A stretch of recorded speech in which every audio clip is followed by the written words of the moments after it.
Hey, this is Arthur Hill, Chief Technical Strategist here at TrendInvestorPro.com. Thank you very much for tuning in to our YouTube channel. If you like this video, please give it a thumbs up and consider subscribing. So today I want to put this bounce into perspective. It is one big bounce. The S&P 500 and SPY are nearing the 200-day for a big challenge. Look at small caps leading with a pennant breakout over the last 4 days, and several industry group ETFs are playing catch up, like retail and regional banks and housing.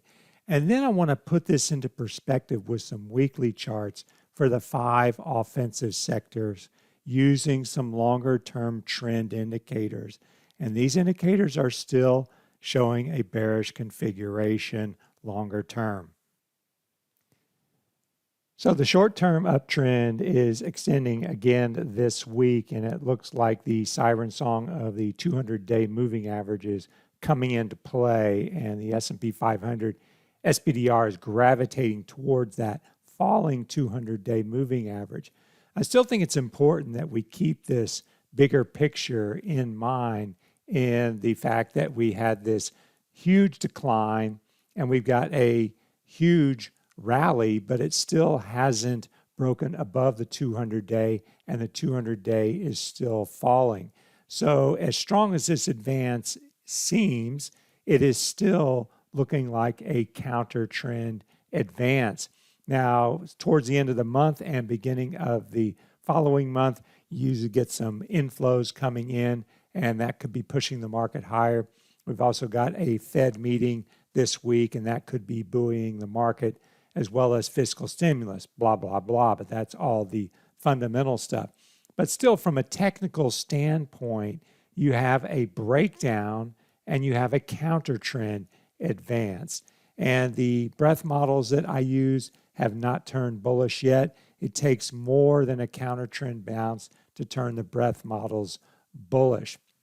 So if I look at this, I still think we're in a danger zone here. We hit this danger zone. Well, we hit the caution zone, then we got to the danger zone, and now we're pushing up very close to, at 200 days, right at 300. So we're right around 292, and you can see support here in that 270 area. So that's the first level to watch to see for some sort of a breakdown. But as long as the short-term uptrend remains, we could get to that 200-day. Now, we really saw a surge in small caps and mid caps and, say, the average weight stock in the S&P 500. So this is RSP. It's the equal weight S&P 500 ETF. There you can see the symbol there. So whereas the S&P 500 is treating the large caps more favorable, in other words, it's much more weighted towards the big stocks, this equal weight S&P 500 ETF tells us what's happening with the average stock in the index. And I pointed out this pattern at Trend Investor Pro last week, and you had the big surge and what looked like a flag, a bull flag, and then you can see we got the breakout and follow through. And this is a short-term bullish configuration, surge, consolidate, breakout. But if you look at the longer-term picture, you still have this big breakdown and this huge counter trend bounce, and you're below the falling 200-day moving average. So again, it's a short-term uptrend, it's a short-term breakout, but you're coming into that 61.8% retracement area, and you're still below the falling 200-day. So longer term, the picture is still negative.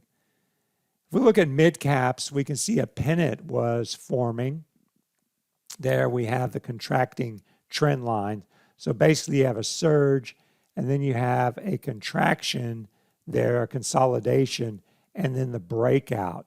And again, we're well below the falling 200-day, and we're coming into that 50 to 62% retracement zone, which is a danger zone.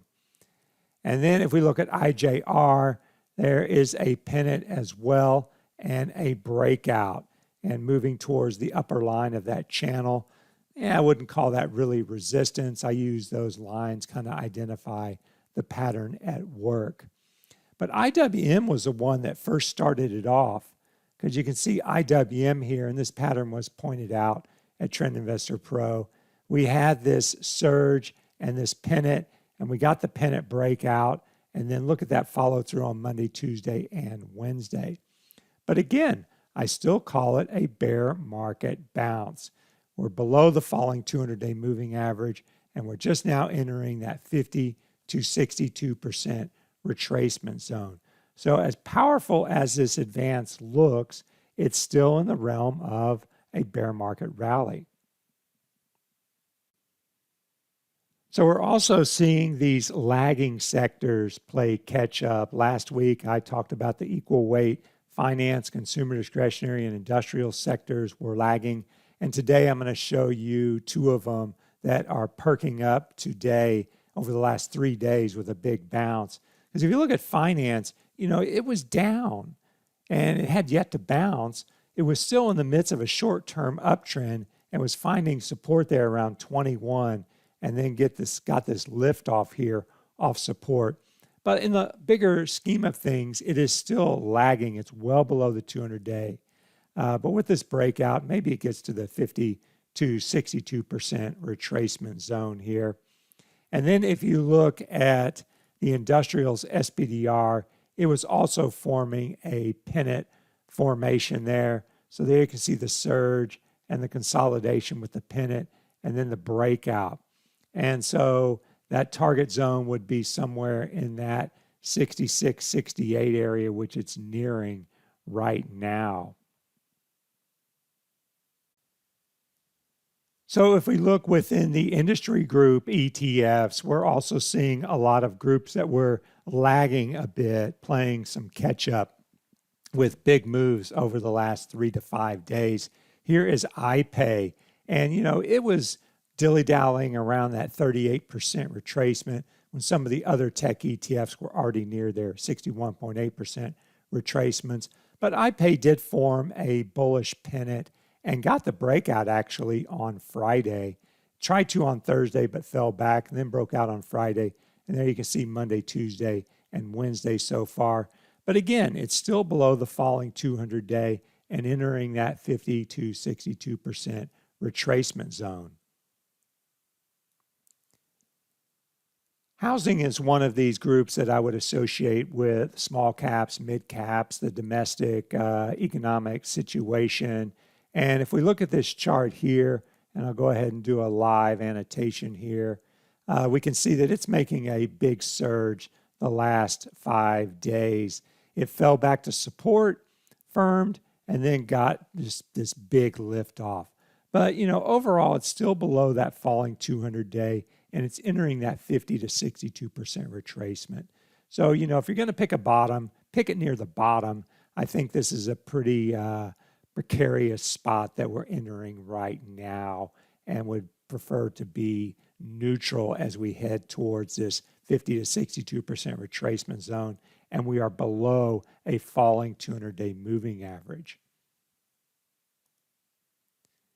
Here is XHB, the home builders ETF, and there it as well is getting a bounce off support heading into that 50 to 61.8% retracement and below the falling 200-day. And then just below, we've got retail. And retail had a big surge, a tight consolidation, and it got a breakout on Friday and then surged the last 3 days into that retracement zone. But still, it's below the falling 200-day moving average. We look at banks, it was one of the weakest. It was dilly-dallying around here near the lows, but caught fire over the last 4 days with a big bounce. And regional banks, this is one I would also associate with small caps. If you look at the small cap holdings, the financial services sector is the second largest sector in that ETF IWM. And we can see, it was underperforming here in that 33 area, but got a big surge the last 4 days, but still well below the falling 200-day moving average. And it's just now got above the 38% retracement. So overall, it's still a laggard. So let's look at some of the sector SPDRs, see where they stand on the weekly charts. I've got 4 indicators here. The red line is the 40-week moving average. I've got the Fibonacci retracements tool marking the retracement of this big decline. I've got RSI, 14-week RSI, and I've got Arun. So let's first look on the chart. So we are back above the 40-week moving average, and this retracement has been very strong because it exceeded the 61.8% level. So this has been one of the strongest bounces that we've had, and maybe you could consider XLK in an uptrend. But if we look at the indicator windows, we can see that RSI, the bull range, is from 40 to 80. And you get into this bull range when you get above 60. So you get above 60, that's bullish, and it stays bullish until you get below 40. You've broken out of your bull range here.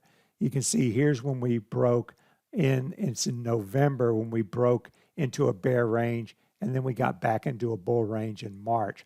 This is a trend following type of signal here. So it's not going to call the bottom. It's going to be late, and there can be whipsaws.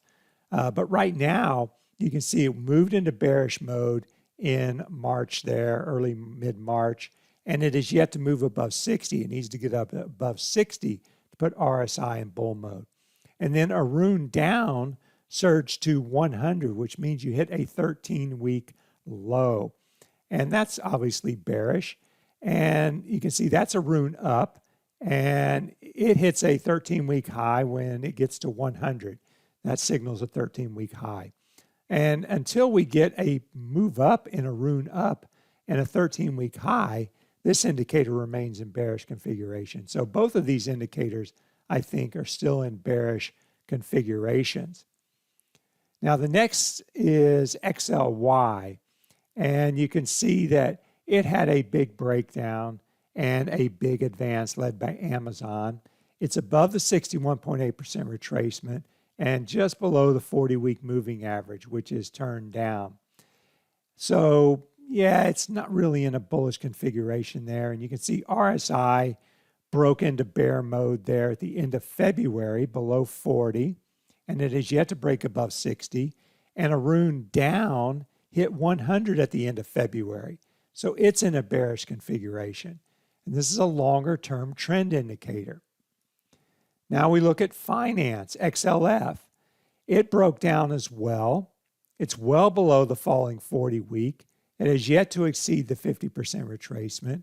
You can see RSI turned bearish there at the end of February, and it remains in a bearish configuration. The same for Arun. Arun down, hit 100, and we have yet to see an upturn in Arun up. So a bearish configuration all around, which makes this a counter trend bounce. We look at XLI on this weekly chart. You broke down with RSI breaking below 40 in February, and it's in a bearish configuration until it breaks above 60. And then you have Arun hitting 100 at the end of February. So it's still in a bearish configuration. Here is XLC, and again, there's RSI breaking below 40, and it remains below 60. Arun down, hitting 100. So this is a bearish configuration, and you're below the 40-week moving average, and you're right at the 61.8% retracement. So yeah, this is a big bounce, but it's still a bearish configuration. So that concludes this commentary for today. Again, this is Arthur Hill, Chief Technical Strategist at Trend Investor Pro. And this is the website. Here's some recent articles that we covered here. Ordinary dividends, to adjust or not to adjust. I'll look at the pros and cons. We got a biotech breakout. I got a weekend video where I discussed the short-term uptrends versus the long-term downtrends and highlighted those pennants in the Russell 2000 and some other ETFs.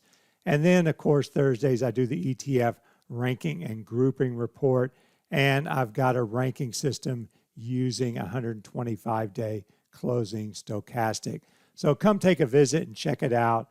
and we offer very reasonable subscriptions using that subscribe button at the top.